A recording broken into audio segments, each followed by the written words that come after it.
দ্বীপ জেলা ভোলার সবচেয়ে বড় সরকারি স্বাস্থ্যসেবা কেন্দ্র সদর হাসপাতাল। প্রতিদিন সকাল থেকে রাত পর্যন্ত ভিড় লেগে থাকে বহির্বিভাগ ও বিভিন্ন ওয়ার্ড জুড়ে। হাসপাতালে ঢুকলেই চোখে পড়বে নানা অব্যবস্থাপনার চিত্র। রাত নামলেই শুরু হয় ছারপোকার উপদ্রব। বিভিন্ন ওয়ার্ডে ঘুরে বেড়ায় তেলাপোকা। চিকিৎসা নিতে আসা রোগী ও তাদের স্বজনদের পড়তে হয় অস্বস্তিতে।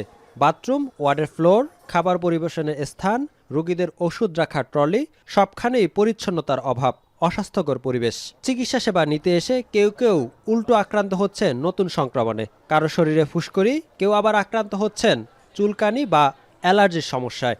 ঘুমাইলে পোলাপেনের কানের ভিতরে ঢুকে, নাকের ভিতরে ঢুকে, সারা রাত সজাগ থাকা লাগে পোলাপেন নিয়ে। আইসি পোলাপেন সুস্থ করার লাগে, আমরা নিজেরই অসুস্থ হয়ে যাই। যেখানে যাইবেন দুর্গন্ধ আছে, টয়লেটে দুর্গন্ধ আছে, পরিষ্কার পরিচ্ছন্নতা অনেকটা নাই বললেই চলে। বাথরুমের পরিবেশ একদম ভালো না, মানে খুবই বাজে অবস্থা। বড় আছে অনেকগুলো বাথরুম, মানে পরিষ্কার করে না, আর যেভাবে দই আবার ওই একইভাবে ভরিয়া যায়। বাচ্চাদের অসুখ যতটুকু ভালো হবে ততটুকু আরও বেশি হবে, কারণ পোকামাকড়ের জন্য ওনারা তো পারে কিছু মেডিসিন বা ওষুধ দিয়ে পোকামাকড়গুলো মেরে ফেলতে।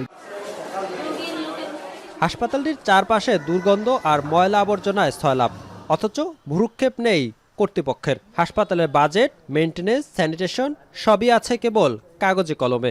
হাসপাতালের এই অস্বাস্থ্যকর পরিবেশ, এই তেলাপোকা সারপোকা শুধু রুগী না, রুগীর আত্মীয় স্বজন, ডাক্তার, নার্স সহ সেবার কাজে যারা জড়িত তাদের জন্য কিন্তু ঝুঁকি তৈরি করছে। রুগীরা আরও রুগী হয়ে যাচ্ছে এই তেলাপোকা সারপোকার কামড়ের কারণে। তারা ঘুমাতে পারে না, ফলে এগুলোর ব্যাপারে প্রয়োজনীয় ব্যবস্থা অত্যন্ত জরুরি। কর্তৃপক্ষ বলছে কীটনাশক প্রয়োগ ও পোকামাকড় নির্ধারণের জন্য চাহিদাপত্র পাঠানো হয়েছে, তবে বাস্তবায়নে সময় লাগছে। পরিষ্কার পরিচ্ছন্নতা এবং প্রতিদিন ওয়াশ আউট আমরা করছি, কিন্তু ঝামেলাটা হচ্ছে অন্য জায়গায়। কিছু স্ট্রাকচারাল ডিপার্টমেন্টই আছে, এগুলো যখন আমরা ওয়াশ করি তখন এগুলো আমাদের পুরোনো দেওয়ারগুলো ফাঁক ফোকরগুলো বেশি, সেসব জায়গাতে চলে গিয়ে পরে আবার এসে ডিস্টার্ব করতেছে। আমরা পিডাব্লিউডির সাথে কথা বলেছি, তারা হচ্ছে আমাদেরকে হেল্প করবেন বলছেন। ওই টাইলসের পাশে যে জায়গাগুলো আছে ওগুলো পুডিং করে দিয়ে যাতে ইনভেস্ট না করতে পারে।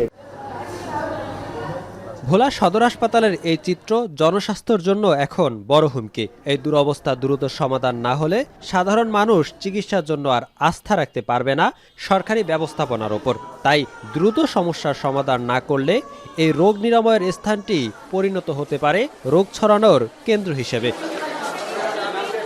ইমতিয়াজুর রহমান, এখন ভোলা। সানবিট সব দিবে সামাল।